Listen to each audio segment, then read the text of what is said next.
Assalamualaikum warahmatullahi wabarakatuh. Baiklah, kami dari kelompok 2 akan memberikan hasil diskusi kami tentang sikap dan pengaruh sikap.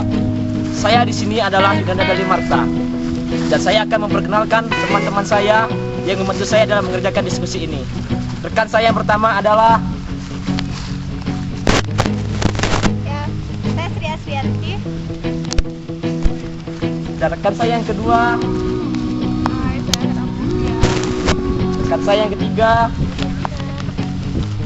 rekan saya yang keempat. Hai, saya Maisha Suri. Baiklah, rekan saya yang terakhir. Saya Nasreni. Baiklah, kami akan langsung menuju ke materi saja. Don't go anywhere, stay with us. Dengan saya sendiri, saya akan mencoba menjelaskan yang pertama, yaitu pengetahuan sikap. Pengetahuan sikap itu adalah organisasi yang abadi dari motivasi, emosi, persepsi, dan kognitif yang berkenaan dengan lingkungan sekitar kita. Di sini, sikap memiliki 4 fungsi. Fungsi yang pertama yaitu fungsi pengetahuan. Yang kedua, fungsi eksplisit dan fungsi manfaat. Dan yang terakhir itu adalah fungsi ego defensor. Sekian dari saya. Materi selanjutnya akan dijelaskan dari slide berikut.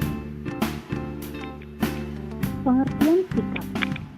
Sikap adalah suatu organisasi yang abadi dari proses motivasi, emosi, persepsi, dan kognitif yang berkenaan dengan beberapa aspek dari lingkungan kita.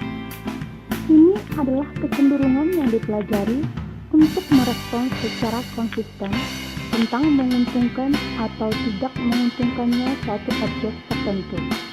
Jadi, sikap konsumen merupakan salah satu cara berpikir, merasa, dan bertindak terhadap beberapa aspek dari lingkungan seperti toko retail, program televisi, atau periklanan dari suatu produk. Sikap memiliki 4 fungsi utama bagi individu. Fungsi tersebut adalah: yang pertama, pengetahuan fungsi. Beberapa fungsi melayani terutama sebagai sarana untuk mengatur keyakinan tentang objek atau aktivitas seperti merek dan belanja. Sikap-sikap ini mungkin akurat atau tidak akurat berhubungan dengan realitas objektif, tapi sikap ketimbang kenyataan sering akan menentukan perilaku.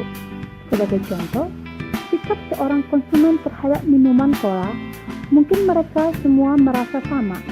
Kemudian konsumen ini kemungkinan besar membeli merek yang paling murah, bahkan jika perbedaan rasa yang sebenarnya ada. Jelas, perusahaan bekerja keras untuk mempengaruhi dan membedakan sikap terhadap merek konsumen tersebut. Bisa kita ambil contoh seperti Pepsi dan Coca-Cola. Rasa mereka hampir sama, tapi setiap produk menyarankan atau berusaha untuk mencari rasa yang berbeda dari kedua merek tersebut. Yang kedua, fungsi nilai ekspresif.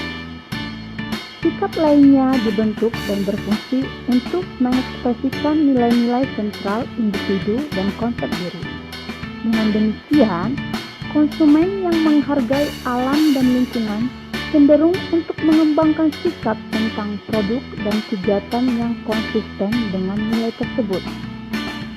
Ini konsumen cenderung untuk mendukung inisiatif perlindungan lingkungan, untuk mendaur ulang, dan untuk membeli dan menggunakan produk hijau. Contohnya, Honda. Aku cinta semangat baru. Aku cinta langit biru. Aku cinta hembusan angin. Aku cinta ketenangan. Aku cinta Indonesia.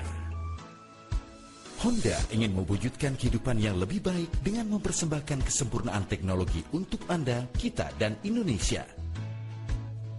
Berawal dari kecintaan pada Indonesia untuk terus menciptakan teknologi yang dapat memberikan kegembiraan dan kehidupan yang lebih baik bagi semua orang, Honda mempersembahkan PGM-FI yang memiliki semangat perubahan untuk menyebarkan kebaikan kepada dunia.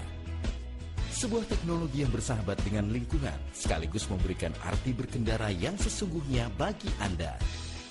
PGM-FI hadir pada awal dekade 80-an dan telah diaplikasikan pada Honda CX-500 Turbo.